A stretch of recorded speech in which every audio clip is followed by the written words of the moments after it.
So good morning. It's a very big pleasure from us to be part from live to your university. We decided to apply in international Erasmus to have mobility between students, between professor and students, between our university, University of Peloponnese, South Greece, and Western Caspian University in Azerbaijan. I think we have same feelings because I feel here like in my city, sea city, near to the sea, near to Baku, it's in Caspian Sea.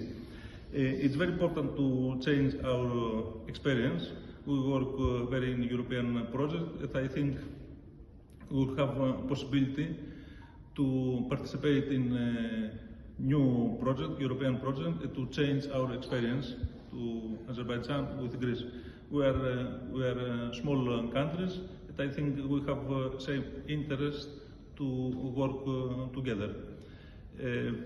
I was very happy today with this full auditory with students.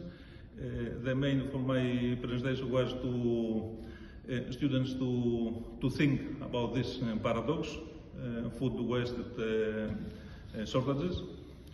To think that we have a problematic because they will be the future in our life, in our countries. And we have to support them, and we have to hope of them how we give a solution to this problem.